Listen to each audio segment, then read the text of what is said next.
So അപ്പോൾ എല്ലാവർക്കും പുതിയൊരു വീഡിയോയിലേക്ക് നമസ്കാരം. സോ നമ്മളിന്ന് ചെയ്യാൻ പോകുന്നത് ഒരു കമ്പാരിസൺ വീഡിയോ ആണ്.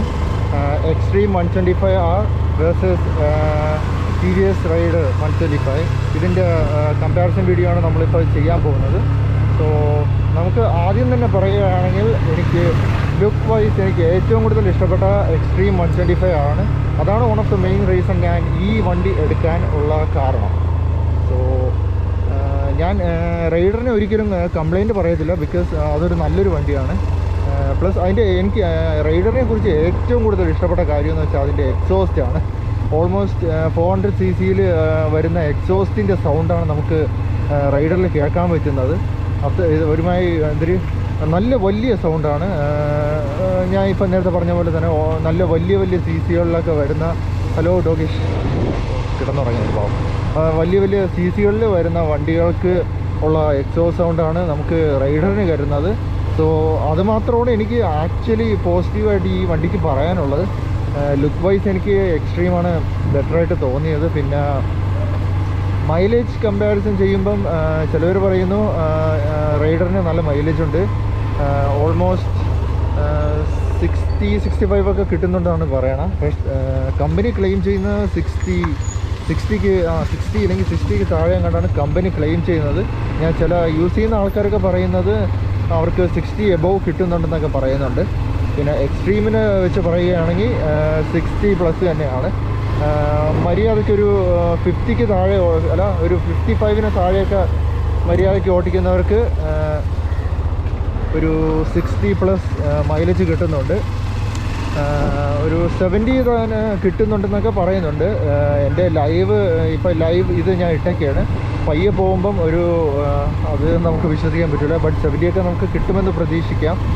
അതും മര്യാദയ്ക്ക് പയ്യെ പോകുമ്പം കുറച്ച് 60 മുകളിലൊക്കെ ഇടയ്ക്ക് വെച്ചൊക്കെ പോവുകയാണെങ്കിൽ നിങ്ങൾക്ക് 60 ഒക്കെ പ്രതീക്ഷിച്ചാൽ മതി. 60-70 ഇടയിലൊക്കെ നിൽക്കുമ്പം നമുക്ക് ഒരു 60 പ്രതീക്ഷിക്കാം. എനിക്ക് അത്യാവശ്യത്തിന് നല്ല മൈലേജ് കിട്ടുന്നത്, അതുകൊണ്ടാണ് ഈ വണ്ടി തന്നെ ഞാൻ ഒട്ടുമുക്കാൽ ആൾക്കാർക്ക് റെക്കമെൻഡ് ചെയ്യുന്നത്. ബട്ട് ആകെയുള്ള പ്രശ്നം എന്ന് വെച്ചാൽ സർവീസ്. ഈ ടി വി എസിൻ്റെ സർവീസ് എങ്ങനെയാണെന്ന് എനിക്കറിയത്തില്ല, ബട്ട് ഹീറോയുടെ സർവീസ് കുറച്ച് മോശമാണ്. എനിക്ക് അത്ര ബെറ്ററായിട്ടൊന്നും തോന്നിയിട്ടില്ല. മഴ പൊടിയുന്നുണ്ട്, സോ ലെൻസിൽ വെള്ളം പറ്റിയിട്ടുണ്ടെങ്കിൽ സോറി. എനിക്കിപ്പം ഫോക്കസ് ചെയ്യാൻ പറ്റുന്നില്ല. ഇതിപ്പോൾ ഇങ്ങനെ അപ്പോഴപ്പോഴിങ്ങനെ തുറച്ചുകൊണ്ടിരിക്കുക എന്നല്ലാണ്ട് വേറെ വഴിയില്ല. ഇവിടെ ഞാൻ ഓൾറെഡി നേരത്തെ ഒരു വീഡിയോ ചെയ്തിട്ടുണ്ടായിരുന്നു. ആ കുഴിയിൽ നിന്ന് ചാടരുന്ന എനിക്ക് കൊള്ളാം. സോ അതുകൊണ്ട് ആ കാറ് ചെന്ന് ഇപ്പോൾ ചാടും. കാറിനൊന്നും പ്രശ്നമില്ല, പക്ഷേ ബൈക്കിനാണ് പ്രശ്നം. നമുക്ക് 2 വീലല്ലേ കൺട്രോൾ ചെയ്യണം. സോ മര്യാദയ്ക്ക് കുറച്ച് പയ്യെ പോവാം. സോ ഞാൻ എവിടെയാണ് പറഞ്ഞു നിർത്തിയതെന്ന് എനിക്ക് അതുകൊണ്ടിരിക്കും. അതാണ് കുഴി. നമുക്കൊന്ന് ചാടിച്ചാലോ? വേണ്ട. ഓക്കെ. സോ നമുക്ക് ഞാൻ എന്താ ഇപ്പോൾ പറഞ്ഞുകൊണ്ടിരുന്നത്, എക്സ്ട്രീം മൈലേജ് വെച്ച് നോക്കുമ്പോൾ എനിക്ക് റൈഡറിനേക്കാളും എക്സ്ട്രീമാണ് ബെറ്റർ എന്ന് തോന്നുന്നു. മൈലേജ് ലുക്ക് വൈസും എനിക്ക് എക്സ്ട്രീമിൻ്റെ ബെറ്ററായിട്ട് തോന്നുന്നുണ്ട്. പിന്നെ ഈ വണ്ടിയുടെ എൻജിൻ കുറച്ച് പ്രോപ്പറായിട്ട് ഹീറ്റായി കഴിയുമ്പോൾ നമുക്ക് നല്ലൊരു എക്സോസ്റ്റ് സൗണ്ടൊക്കെ കേൾക്കാൻ പറ്റും. ഓൾമോസ്റ്റ് 3rd ഗിയറിൽ ഒരു 3000+ RPM പോകുമ്പോഴത്തേക്ക് നല്ലൊരു 3000 അല്ല 4000+ RPM പോകുമ്പോൾ നമുക്ക് നല്ലൊരു സൂത്തിങ് സൗണ്ട്, നമുക്കൊരു കുറച്ച് ഹയർ CC കേൾക്കുന്ന സൗണ്ട് കേൾക്കാൻ പറ്റും. ബട്ട് അത് കുറച്ച് റിസ്ക്കിയാണ്. സോ മാക്സിമം പ്രോപ്പർ ഗിയറിൽ അനുസരിച്ചുള്ള RPM യൂസ് ചെയ്യാനേ ഞാൻ ഉദ്ദേശിക്കത്തുള്ളൂ. സോ അതാണ് എനിക്ക് ഇതിൻ്റെ എക്സോസ്റ്റിനെ കുറിച്ച് പറയാനുള്ളത്. ഇതിൻ്റെ എക്സോസ്റ്റും റൈഡറിൻ്റെ എക്സോസ്റ്റും വെച്ച് നോക്കുമ്പോൾ എനിക്ക് ഏറ്റവും കൂടുതൽ ഇഷ്ടപ്പെട്ട റൈഡറിൻ്റെ ഒരു നല്ലൊരു സൗണ്ടുള്ളൊരു എക്സോസ്റ്റാണ് ഇവർ കൊടുത്തിരിക്കുന്നത്. സോ അത് എനിക്ക് ടി വി എസിനെ കുറിച്ച് ഇപ്പോൾ നമുക്ക് ഈ എക്സ്ട്രീമിൻ്റെ ചേട്ട ഇറങ്ങിയല്ലോ 250. അതേപോലെ റൈഡറിൻ്റെ എന്നാണോ ഇനി ഇറക്കാൻ പോകുന്നത്. എക്സ്ട്രീമിൻ്റെ 250 വീഡിയോ ഞാൻ പിന്നീട് ഒരു ദിവസം ഇട്ടേക്കാം. സോ ഇതേപോലെ എക്സ്ട്രീം 250 ഡ്യൂക്കിനൊക്കെ പൊട്ടിച്ച അത് ഞാൻ വേറൊരു വീഡിയോയിൽ ഞാൻ ഇട്ടേക്കാം. എനിക്കിപ്പോൾ പറയേണ്ടത് ഇതാണ്, എക്സ്ട്രീം 125 ടി വി എസ് റൈഡറിൻ്റെ 125. ടി വി എസ് റൈഡറിൻ്റെ 250 കൂടെ ഇറക്കിയാൽ നമുക്ക് എക്സ്ട്രീമിൻ്റെ 250 കൂടെ വെച്ചിട്ട് നല്ലൊരു കമ്പാരിസൺ വീഡിയോ ചെയ്യാം. സോ നമ്മളിപ്പം പറഞ്ഞുകൊണ്ടിരുന്നത് എക്സ്ട്രീമും ടി വി എസ് റൈഡർ ഏതാണ് ബെറ്റർ എന്ന് ചോദിച്ചാൽ നമുക്ക് അതിൻ്റെ യൂസേജ് അനുസരിച്ചിരിക്കും. ബട്ട് ഞാൻ റെക്കമെൻഡ് ചെയ്യുന്നത് എക്സ്ട്രീം എടുക്കാൻ വേണ്ടിയിട്ട് മാത്രമാണ്. ആകെ ഉള്ളൊരു റീസൺ എന്തെന്ന് വെച്ചാൽ ABS കാരണമാണ് ഞാൻ യാതൊരു കാരണവശാലും ഇൻ കേസ് ലുക്കില്ലെങ്കിലും നമുക്ക് സേഫ്റ്റിയാണ് ഏറ്റവും കൂടുതൽ പ്രധാനം. ഞാൻ ഏറ്റവും കൂടുതൽ ഞാൻ ഈ ഫ്രണ്ട് ബ്രേക്സാണ് ഞാൻ ഈ ബൈക്കുകളിൽ യൂസ് ചെയ്യുന്നത്. ABS ഇല്ലാണ്ട് പോയാൽ എന്തായാലും മറിഞ്ഞിട്ട് വീഴും, എനിക്ക് 100% ഉറപ്പാണ്. സോ അതുകൊണ്ടാണ് ഞാൻ ഈ വണ്ടിയിൽ പോയത്. ലെൻസിൽ വെള്ളം വെച്ചിരിക്കുന്നെങ്കിൽ സോറി, എനിക്ക് ഇപ്പം കുറച്ച് മഴയാണ്, ഇപ്പോൾ ഒന്ന് ചെറുതായിട്ട് തോന്നുന്നു കിടക്കണേ ഉള്ളൂ. പിന്നെ ഇപ്പോൾ പൊടിഞ്ഞു തുടങ്ങി, ഞാൻ ഇറങ്ങിയപ്പോൾ ഇല്ലായിരുന്നു. ഓക്കെ, നമുക്ക് വീഡിയോയിലേക്ക് വരാം. സോ ഞാൻ നിങ്ങൾക്ക് റെക്കമെൻഡ് ചെയ്യുന്ന, നിങ്ങൾക്ക് വേണമെങ്കിൽ ടി വി എസ് റൈഡറിനോട്ട് പോവാം. സ്കിൽസ് മാത്രം തന്നെ കൊണ്ട് നമുക്ക് വണ്ടി പിടിച്ച് നിർത്താൻ പറ്റില്ല. ഇല്ലെങ്കിൽ നിങ്ങൾ മാക്സിമം ഒരു 40ക്ക് താഴെയൊക്കെ പോകാൻ ശ്രമിക്കുക. 40ക്ക് താഴെ പോയാൽ എന്ത് മാനേജ് ചെയ്യാൻ ഭയങ്കര ഈസിയാണ്. ബട്ട് 40ക്ക് എബോവ് നിങ്ങൾ പോകുന്നുണ്ടെങ്കിൽ നിങ്ങൾ ABS ഉള്ള ഒരു വണ്ടി തന്നെ ചൂസ് ചെയ്യുക. ഇല്ലെങ്കിൽ വണ്ടി കയ്യിൽ നിന്ന് പോയാൽ ഉള്ള കാര്യം അറിയാമല്ലോ. നമുക്ക് ഇൻഷുറൻസ് ക്ലെയിം ചെയ്ത് ഓൾമോസ്റ്റ് 1 മാസമാണ് പോകുന്നത്. ഞാൻ ഓൾറെഡി എൻ്റെ വണ്ടിയുടെ എനിക്കൊരു ആക്സിഡൻറ്റ് പറ്റി, അത് ക്ലെയിം ചെയ്യുന്ന ഞാൻ ഓൾറെഡി വീഡിയോ ഇട്ടിട്ടുണ്ടായിരുന്നു. ഓക്കെ, ഞാൻ എൻ്റെ ഇൻഷുറൻസ് ക്ലെയിം ചെയ്യുന്ന ഒരു വീഡിയോ ഇട്ടിട്ടുണ്ട്. ഓൾമോസ്റ്റ് 1 മാസമാണ് എനിക്ക് പോയത്. സോ അങ്ങനെ നമുക്ക് ഫ്രണ്ട് ബ്രേക്സ് കാരണം, ABS ഇല്ലാത്തതിന് കാരണം നമുക്ക് യാതൊരു കാരണവശാലും നമുക്ക് ബുദ്ധിമുട്ടുണ്ടാക്കാൻ പാടില്ല. സോ നിങ്ങൾ എപ്പോഴും ഒരു ABS ഉള്ളൊരു വണ്ടി ചൂസ് ചെയ്യാൻ പറയുക. ഇപ്പം തന്നെ വാർത്തയിൽ പറയുന്നുണ്ട്, ഞാൻ ഇപ്പോൾ ഒരു വാർത്തയിൽ കേട്ടതാണ്, ഹൈക്കോടതിയിൽ നിന്നാണ് ഹൈക്കോടതിയാണോ എന്തോ, എന്തായാലും എല്ലാ വണ്ടികൾക്കും ABS നിർബന്ധമായിട്ടും വേണമെന്ന് ഇപ്പോൾ ഞാൻ ന്യൂസ് കേട്ടായിരുന്നു. അത് ഞാൻ 100% അതിനകത്ത് യോജിക്കുന്നുണ്ട്. കാരണം എന്താണെന്ന് വെച്ചാൽ ABS ഇല്ലാത്തൊരു വണ്ടി, അത് അറ്റ്ലീസ്റ്റ് സിംഗിൾ ചാനൽ ABS എങ്കിലും വേണം. ഇല്ലെങ്കിൽ നമുക്ക് ഭയങ്കര ബുദ്ധിമുട്ടാണ്. ഭയങ്കര ബുദ്ധിമുട്ട് തന്നെയാണ്. നമുക്ക് വീഴുന്നതിനേക്കാളും നല്ലത് കുറച്ച് സേഫ്റ്റി ഫീച്ചേഴ്സ് ഉള്ള ഒരു വണ്ടി ഇറക്കുന്നതല്ലേ ഏറ്റവും കൂടുതൽ നല്ലത്. നമുക്ക് വീണിട്ട് ദുഃഖിക്കേണ്ട കാര്യമില്ലല്ലോ.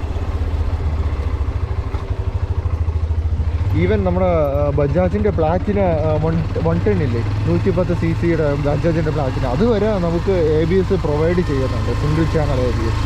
സോ ഞാൻ ആ വണ്ടിയാണ് ഇത് ഇറങ്ങുന്ന മുമ്പ് എടുക്കാൻ ഉദ്ദേശിച്ചിരുന്നത്. ബട്ട് പിന്നീട് ഞാൻ ഇതിൻ്റെ ആദ്യമായിട്ട് ലോഞ്ച് കണ്ടപ്പോൾ ഞാൻ സത്യം പറയാലോ ആഴ്ചയില്ല, എനിക്ക് ഈ വണ്ടി വളരെ ഇഷ്ടപ്പെട്ടു. ഞാൻ വളരെ ഇഷ്ടപ്പെട്ടാണ് ഈ വണ്ടി ഞാൻ എടുക്കുന്നത് തന്നെ.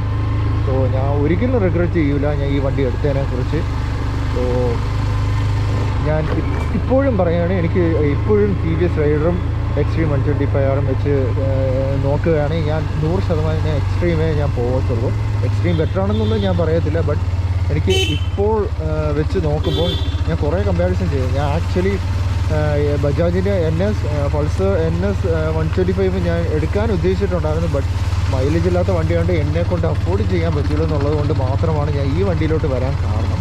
സോ ഇതൊരു അഫോർഡബിൾ ആണോ എന്ന് ചോദിച്ചാൽ വർഷത്തിൽ 6 സർവീസ് എന്നൊക്കെ പറയുമ്പം എനിക്ക് തോന്നുന്നില്ല അത്ര അഫോർഡബിൾ ആണെന്ന്. ഞാൻ ചിലപ്പം ചിലത് സർവീസ് ചില ഡേറ്റൊക്കെ തെറ്റിക്കും ഞാൻ ഇനി അങ്ങോട്ട്. കാരണം പെയ്ഡ് സർവീസ് ഞാൻ ഉറപ്പായിട്ടും ഞാൻ കുറച്ച് ഡിലേ ആയിട്ടൊക്കെ കൊടുക്കുന്നുള്ളൂ. കാരണം നന്നായിട്ട് ഓടി 3000 കിലോമീറ്ററൊക്കെ ആയെങ്കിൽ ഞാൻ കൊടുക്കും. കാരണം 1000 എത്ര രൂപയാണ് ഒരു സർവീസ്. അപ്പം ഒന്ന് ആലോചിച്ച് നോക്കണം, ഒരു വർഷത്തിൽ 6 സർവീസ് എന്ന് പറയുമ്പം എത്ര 1000 വെച്ച് നോക്കുമ്പോൾ 6000 രൂപയോളം ഒരു വർഷം വണ്ടി സർവീസ് ചെയ്യാൻ തന്നെ. കാരണം നമുക്ക് വണ്ടിയുടെ ടയറും തികയല്ലേ. അപ്പം ഈ ടയർ ചേഞ്ച് ചെയ്യാൻ തന്നെ ഒരു എമൗണ്ട് നമ്മൾ സൂക്ഷിച്ച് വെച്ചേക്കണം. സോ ഒരു വണ്ടി എടുക്കുമ്പോൾ നമ്മൾ അതാണ് ആലോചിക്കേണ്ടത്. വണ്ടിയുടെ പ്രൈസ് മാത്രമല്ല, നമുക്ക് അത് കഴിഞ്ഞിട്ട് വണ്ടിയുടെ എക്സ്പെൻസാണ് നമ്മൾ ഏറ്റവും കൂടുതൽ ശ്രദ്ധിക്കേണ്ടത്.